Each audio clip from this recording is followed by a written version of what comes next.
कुर्सियाँ कम रह गई कभी भी। पत्रकार बंधुओं का बहुत बहुत स्वागत, बहुत बहुत अभिनंदन।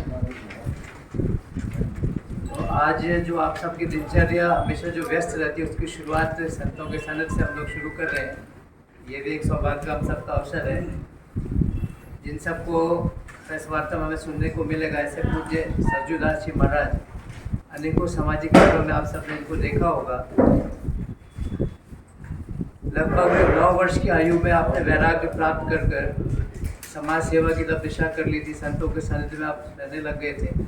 मथुरा में रहकर गुरुकुल में ही आपने शिक्षा प्राप्त की और पूज्य श्री श्यामदास जी महाता की आपके गुरुदेव है, उनसे आपने शिक्षा दीक्षा लेकर महामंडलेश्वर पदवी को ग्रहण किया। उज्जैन में वर्ष 2016 में महामंडलेश्वर का दायित्व आपको मिला और उसके बाद अपन सबका सौभाग्य कि बीकानेर में राम कैलाश धाम राम झरोखे में आपका विराजना हुआ और यहाँ एक पूरे संपूर्ण सुजानदेश्वर क्षेत्र में एक सामाजिक चेतना का कार्य आरंभ हो गया। ये सब हम जानते हैं। अनेकों अवसरों पे आप सबका आप पूज्य का सानिध्य हम सबको प्राप्त होता है। एक ये प्रेस नोट आप सब तक पहुँचा है, कुछ बहुत महत्वपूर्ण विषय है जिसको लेकर पूज्य बात करेंगे। मैं निवेदन करूँगा कि जो विषय है आप सीधे उसको बता दें। 29 तारीख को एक कार्यक्रम रहने वाला है जिसका बैनर में भी उल्लेख किया गया है। तो मैं कुछ से निवेदन करूंगा कि आप अपने मुखारबिंद से सभी हमारे बंधुओं को संबोधित करें, संपूर्ण विषय की जानकारी। आपको सबको विषय होगा और प्रतिदिन मीडिया के माध्यम से आपको महत्व नहीं होगा कि पूजनीय जगत गुरु राम भद्राचार्य जी महाराज जी, जो तुलसी पीठ के आज भारत में बहुत विराट संत हैं, उनकी सानिध्य में 9 दिवसीय और पूज्य गुरु महाराज जी की सानिध्य में 9 दिवसीय एक भव्य और दिव्य कार्यक्रम होने जा रहे हैं 19 नवंबर से 27 नवंबर, जिसकी हमारी कहते हैं धर्म में शुरुआत किस चीज़ से होती है, उसकी शुरुआत ध्वज से उसकी शुरुआत होती है। तो 29 मई को 11:15 पूजनीय पुजारी जी बाबा की सानिध्य में और राजस्थान के विराट संतों की सानिध्य में, गुरुओं की सानिध्य में और यहाँ बीकानेर के समस्त भामाशाह और भाइयों की सानिध्य में ये विराट 29 मई को भूमि पूजन होने जा रहा है, जो 11:15 बजे इसका कार्यक्रम रखे हैं। और शाम को विराट सम्मेलन और पूजनीय प्रकाश दास जी और नवदीप बीकानेरी महाराज जी का भजन संध्या। सबसे आग्रह की भूमि पूजन में उपस्थित करें। वहीं प्रसाद का कार्यक्रम भी रहेगा और एक ऐसा अवसर मिलेगा जब संतों के सानिध्य में एक विराट कार्यक्रम जो होने वाला है नवंबर में, उसका भूमि पूजन का कार्यक्रम रहेगा और शाम को भजन संध्या, लगभग 4-5 हज़ार लोगों की भजन संध्या रहने वाली है। उनका भी वहाँ पर भोजन की भी उपस्थिति रहेगी। दिव्य दृष्टि को वो प्राप्त है और राम मंदिर के फैसले में उन्होंने सुप्रीम कोर्ट में जो गवाही दी थी उससे जजेस भी विस्मित हो गए थे कि कैसे उनको 1-1 इंच की जानकारी है पूरे अयोध्या की। सरयू नदी से अगर 100 फुट जाए तो क्या दिखेगा और 100 फुट बाएँ जाए तो क्या दिखेगा। इतनी उनके पास संक्षिप्त जानकारी और किस चौपाई में कैसा उल्लेख, ऐसी जानकारी जिनको संपूर्ण वेद कंठस्थ है, संपूर्ण उपनिषद कंठस्थ है, वो बीकानेर में रहेंगे और उन्हीं के साथ प्रतिदिन सैकड़ों संतों का भी हमें सानिध्य प्राप्त होगा। आप देखेंगे कि अपने धीरेन्द्र शास्त्री जी भी एक दिन का समय निकाल कर बीकानेर में सब लोग, जितने भी भारत के विराट संत हैं, हजारों संत की तादाद में इस 9 दिवसीय कार्यक्रम में पधारने वाले हैं। सबसे हम समय मांगेंगे, सबसे यहाँ आने का आग्रह करेंगे पूजनीय संतों से, गुरुजनों से, जो हमारे राजस्थान से नहीं पूरे भारत के हम लोगों को आज ज्ञान से, वैराग्य से, तपस्या से जो उद्बुद्ध कर रहे हैं। ऐसे संत जो हम सिर्फ टीवी पे देखते थे, वो संत हमारे इस बीकानेर की धरा पर तपस्वी संत, वैरागी हो, नाथ हो, कोई भी पंथ के सब संत यहाँ पर पधारने वाले हैं और ये अद्भुत कार्यक्रम होने वाला है। संत ऐसा कार्यक्रम क्यों करते हैं? क्यों संत महात्माओं को तो जब तक पहाड़ों में करना चाहिए, एक संशय होता है मन में, होता है कि संत महात्माओं को तो पहाड़ों में जब तक करना चाहिए। ऐसे कार्य क्या करने की जरूरत है? क्यों क्या करने की जरूरत है? क्योंकि मेरा धर्म ये कहता है हम जब तक करेंगे हमारे साथ तब तक करना जरूरी है, मगर मेरी संस्कृति को अगर नहीं जोड़ के चलेंगे तो मेरा संसार इतना मजबूत नहीं होगा, मेरा धर्म मजबूत नहीं होगा। इसलिए अवस्था बहुत पड़ गई कि हम सब लोग एक होकर ऐसे अनुष्ठानों में शामिल होकर और मजबूत अनुष्ठान करें। 9 दिवसीय अनुष्ठान ये हमारे बीकानेर के लिए छोटी काशी है। मैं आप लोगों को विश्वास दिलाना चाहता हूं कि आप मीडिया कर्मियों को और यहाँ के मामाशाहों के सबके माध्यम से ये 9 दिवसीय बड़ा कार्यक्रम होने जा रहा है। ऐसा भूतो न भविष्य ऐसा कार्यक्रम होने जा रहा है, क्योंकि मेरी गौ और मेरी धरा ये किस लिए इतनी आज गौ माता के लिए इतना हम सोचते हैं, सब कुछ करते हैं। ये सब कार्यक्रम राष्ट्र के लिए और गौ माता के लिए हो रहा है।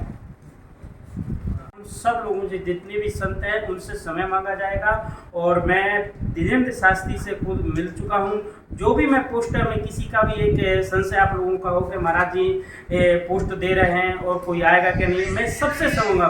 मैंने जिस पोस्ट में दिया मैं सब संतों से मिला हूँ। नवंबर में सब आएगी।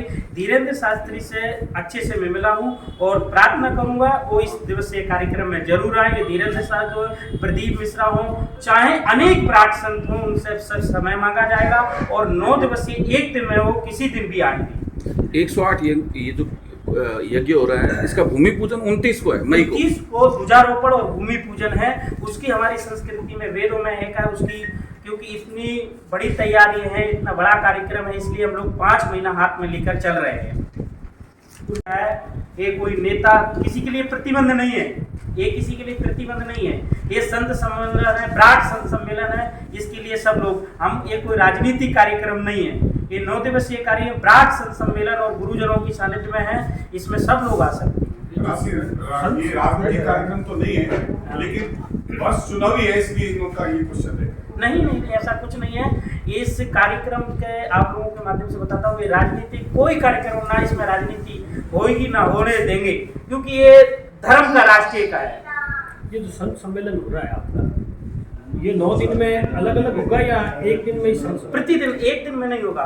प्रतिदिन अनेक संत आएंगे, किसी दिन 100 आ गए, किसी दिन 50 आ गए, किसी दिन 200 आ गए, ऐसे संत आएंगे। एक दिन में कोई संत नहीं आएंगे। उनके लिए क्या समय रखा गया है? जैसे होता है कि शाम को संत सम्मेलन हो रहा है तो 5 से 7 बजे तक। हाँ, ऐसा रखा है। कुछ ने 3 बजे से, जैसे भी हमारी कार्यकारिणी जो है वो डिसाइड करेगी, अभी जो कार्यकारिणी बनेगी उसकी डिसाइड करेगी कि हमारे पूजनीय रामभद्राचार्य जी महाराज जी के कथा संस्कार पर लाइव है, तो उनकी 3 बजे से 6 बजे तक या 5 बजे तक कथा रहेगी। उसके पहले हम सोचेंगे संतों का प्रवचन है, ये ऐसे समय ये व्यवस्थित करना है। दिन कृष्ण लीला होगी, 7 दिवसीय रामलीला भी होगी। एक प्रतिदिन जितने भी धर्म का अनुष्ठान है वो प्रतिदिन होते रहेंगे। सुंदरकांड प्रतिदिन होते रहेंगे। हनुमान चालीसा, हजारों की तादाद में हनुमान चालीसा होंगे।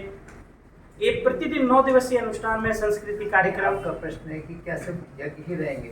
इसमें प्रातः काल जो समय है वो यज्ञ का समय रहेगा और शाम को प्रवचन की संध्या। हाँ, कथा की, श्री राम कथा की। यज्ञ में कोई भी शामिल हो सकेगा क्या? बीकानेर नहीं, रजिस्ट्रेशन करा लें। रजिस्ट्रेशन करा लें। कब से शुरू होगा? रजिस्ट्रेशन भूमि पूजन के बाद रजिस्ट्रेशन शुरू है। और सभी वर्गों से मांगे। कोई फीस वगैरह भरी? हाँ, उसकी जो ब्राह्मण की दक्षिणा है, जो भी उसकी व्यवस्था है, वो 21,000 रुपये व्यवस्था जजमान की रखे हैं, जिसपे कोई भी बैठ सकता है। 9 दिवसीय उसमें पूरी व्यवस्था प्रसाद की है, रहने की व्यवस्था है। बाहर से कोई अगर रहना आना चाहे तो उसकी रहने की व्यवस्था पूर्ण कमेटी कार्यक्रम करेगी। हवन सामग्री है, ब्राह्मण की दक्षिणा है, तो सब कुछ उसमें है। श्रद्धालुओं को दूर से लाने के लिए कोई वाहन सुविधा? बिल्कुल चारों तरफ बसें रहेंगी और जितने क्षेत्र से जो लगभग आसपास में बसें रहेंगी, बीकानेर क्षेत्र से भी बसें की व्यवस्था जो हमारे हैं वो करेंगे सब लोग। ये प्रोग्राम आपका सारा सुजान देसर में होगा? हाँ, सियाराम जी गौशाला, राम जरूपा, कैलाश धाम। हमारी पार्किंग व्यवस्था तो है नहीं, बहुत बड़ी पार्टी है। पीछे कार्यक्रम है। आप क्या अंदाज लगाते हैं कि इस बड़े समागम में कितने हजारों लोग इकट्ठे हो जाएंगे? देखिए, ये धर्म का अनुष्ठान है और ऐसे जो ब्राट संत आ रहे हैं, इसका कोई अनुमान नहीं लगा सकते हैं जगह की, क्योंकि आपकी जो आपने कैपेसिटी की, आप क्या मानते चलिए? लाखों की तादाद में इसकी हम तादाद समझते हैं। आपके धाम में इतने बैठने की व्यवस्था हो गई? हमारे धाम में ये कार्यक्रम धाम में नहीं रहेगा, धाम में पीछे है उसमें कार्यक्रम रहेगा। क्योंकि धीरेन्द्र शास्त्री अगर आते हैं तो शायद जगह कम पड़ जाएगी। हाँ, पूरा डोम लगेगा। बाकी तो पता नहीं। बड़ा डोम लगेगा और कम से कम 20-25 बीघा जमीन है और पार्किंग के लिए या ऐसा कुछ के लिए व्यवस्था पूर्ण रहेगी। संभागीय महोदय ने पूरा मोर्चा अपने जिम्मे पूरा व्यवस्था दिया है। हमारे कंधे से कंधा जोड़ेंगे तभी इतना बड़ा कार्यक्रम होगा। बीकानेर के मामा साहब जो भी है, जो पहले कब हुआ था? 50 साल पहले, इससे पहले यज्ञ हुआ था। इसके पहले इतना बड़ा यज्ञ नहीं हुआ। इस भूमि पर इतना विराट सम्मेलन पहली बार होने जा रहा है। मतलब एक बड़ा आयोजन होने जा इतना रहा है। अद्भुत कार्यक्रम, बहुत बड़ा कार्यक्रम है। महाराज जी, आप लगातार करते रहते हैं। अभी शोभा यात्रा आपने अभी पिछले टाइम निकाली थी, उससे पहले कुंभ में भी आपने अपना पूरा वो गया था। और अभी आपको बता रहे हैं कि प्रखर जी महाराज ने गाड़ीदर में किया था, उससे पहले पुष्करणा स्टेडियम में भी इसको ब्रह्मनगरी बीकानेर होता है। तो ऐसा नहीं है, बीकानेर में ऐसे धार्मिक आयोजन होते रहते हैं। नहीं, मैं उसकी नहीं बोल रहा हूँ। बीकानेर धर्मनगरी वो नहीं, स्टेडियम में जो मैं प्रश्न वो नहीं बोल रहा हूँ। प्रश्न में ये नहीं बोल रहा हूँ। प्रश्न ये बोल रहा हूँ कि इतना ब्राड सम्मेलन अभी राजस्थान की भूमि पर तो हुआ है, मगर बीकानेर में नहीं हुआ। ये मैं एकदम बोल सकता हूँ। इतना ब्राड सम्मेलन नहीं हुआ। ये हुआ है, यज्ञ की बोल सकता हूँ, मतलब इतना ब्राड सम्मेलन नहीं हुआ। सम्मेलन नहीं हुआ, जो राष्ट्रीय यात्राएं निकली हैं। पुष्करणा स्टेडियम में जो कार्यक्रम हुआ, कहते हैं वहाँ शंकराचार्य जी आए थे और बीकानेर में मैं क्या बोल रहा हूँ, उसके बाद संतों को, इतने पूजने संतों को, तपस्या संत आ रहे हैं, उनको ही हम वो देंगे। नहीं, आप हिंदुत्व और धर्म के लिए लगातार करते रहते हैं, गौ माता और देखो, मेरा ये कर्म है। बिल्कुल बिल्कुल। और आप धर्म के लिए मेरा कर्म है, मेरा इसके लिए मेरा जीना है। अच्छा पुनीत पवित्र कार्य कर रहे हैं महाराज। हाँ। मुझे नहीं ना पीछे हो जाओ, पीछे आओ। कुर्सी पीछे कर दो आपकी।